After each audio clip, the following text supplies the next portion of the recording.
Hello everybody. Today we're going to do some preparations before we can attach the wings, most notably applying the registrations on the fuselage and wings. While my dad is working on the empennage that we did in the previous video, I started working on the cockpit. I still need to get the glare shield installed. I was just trying to get it in the right size, and later I will try to glue it. Also, I need to install the antennas of both the radio and the transponder. Of course you can do it later, but it's easier when the wings are not attached, as you can see, because that's exactly where the wings are. So it's handy to do these things beforehand, or else you're making it yourself harder. So I installed the radio antenna on the left side and the transponder antenna on the right side. I installed two rummy antennas because I think they really fit nice with the RV-7 overall, and also with the paint scheme. Next up is the taillight. So previously we had pulled the wiring, the lights wire all the way through the empennage, and with a service loop around the rudder. And now we have to install the wires to the Flylet's tail light. It's a real simple tail light. It's just a pair of wires, so not very complicated. It's small though, there's not much room in there, so it's a little bit cramped, but it's okay. I have some additional wire to, if something goes wrong, I can still extend it. So that's also fixed up. Next up is the canopy. Again, we could do this later, after installing the wings, but I'll try to do as much as possible. But also, the wings still need some work, as you will see later with the registration, and so that's why I try to do other stuff. Removing all the tape and paper from the painter, both on the inside and also on the outside. There's still the original sealing is on there. I will remove that later. Installing the canopy is easy. On the front side there are just two bolts in there, and in the back it needs to be attached to the slider that slides over the spine. Okay, I have to crawl into the plane to get the right adjustment, and it looks good. I can close the canopy, and I need to adjust the slider spine at the back. Okay, so the canopy is installed. Now finishing off the last parts of the empennage, just closing up some access holes that we opened for the installing the taillight, and then it's done. I expect the painter, who also painted the airplane, to come along and get the registration decals attached. So that's up next.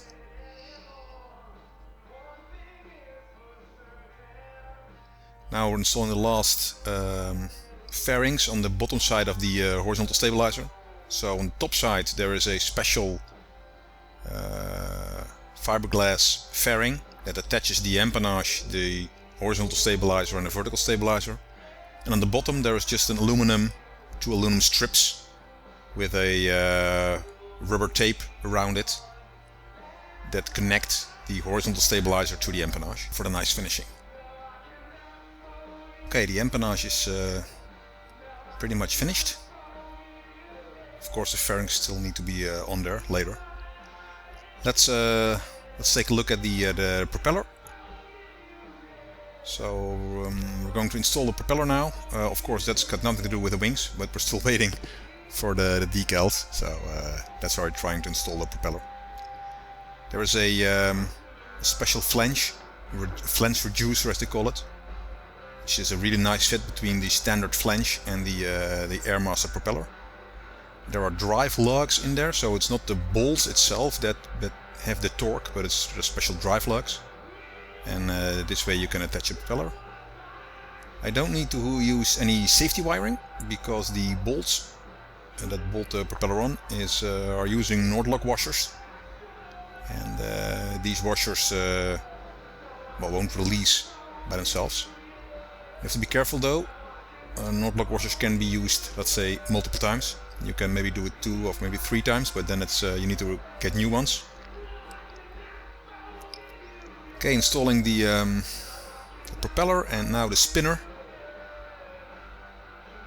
You have to do it in the right way. What I mean is that these things are statically balanced, so you have to put the spinner on the right way on the propeller, or else it will not be balanced enough. And the next thing we need to do is install the arm with the brushes, the signal brushes, onto the slip ring on the back of the spinner plate. This way the controller in the cockpit can adjust the pitch. It's an electronic controlled propeller, so you can control the pitch of the propeller blades from the inside. Next we're going to work on the wings themselves.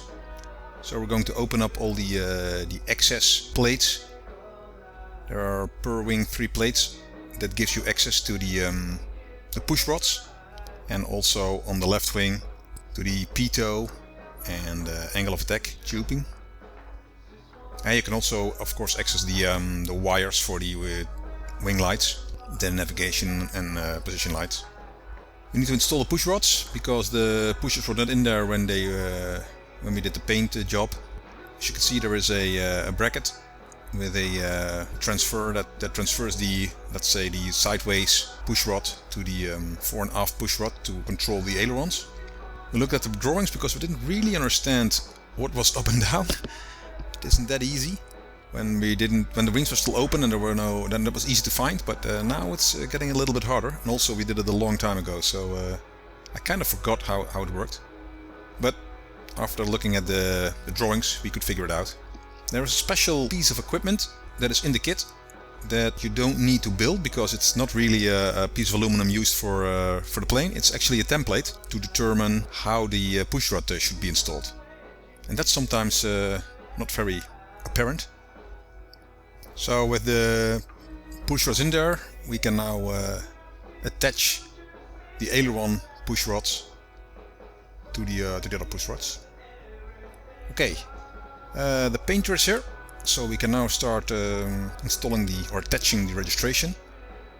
So this was important because I already did my certification registration, but apparently the Dutch government doesn't, let's say, finalize the registration until they can actually see the picture where the registration decals are on the airplane. A little strange, but that's apparently the law. So I already had, I think, the registration certificate requested a few months ago, but I had to wait until this moment because decals need to be on there. So here they are not transferred yet, so we're looking at the right spot to put it on. Still, I think it's an abomination, all these numbers. So there was one issue with the, as you can see on the left side, the decal from the registration on the left side. That was wrong because there was a kind of a print error, I guess, during the creation of the decal, and that wasn't really nice. So we decided to remove the H, the M, and the H and the dash and the M. The supplier of the decals would say, okay, I'll print those in, again and install them later. So we did that because it wasn't really that bad, but it just wasn't really nice. So we decided to do it over again. And this is why I didn't attach the wings yet. As you can see here, the wings are still in the cradle, and it's much easier to get the decals on there while it's standing up in the cradle. Instead, when because it's the bottom of the wing, right? So if you would have installed it on the plane, then you have to be laying on the ground and working upside down. That would be not very easy. So now all things are there to install the wings. We're also doing some other decals on there, as you can see. So there is a builder sticker on the side of the canopy, and also the fuel decals at the fuel inlets and on the back of the baggage compartment. Also, I decided to put extra wrappers around the leading edges of the horizontal stabilizer, and later also on the wings and on the leading edge of the gear lag fairings. This will protect the paint because those areas are really into the wind, so to prevent them from damaging. And it's transparent wrap, so you can't really see it. Okay, continuing building my pie in the sky.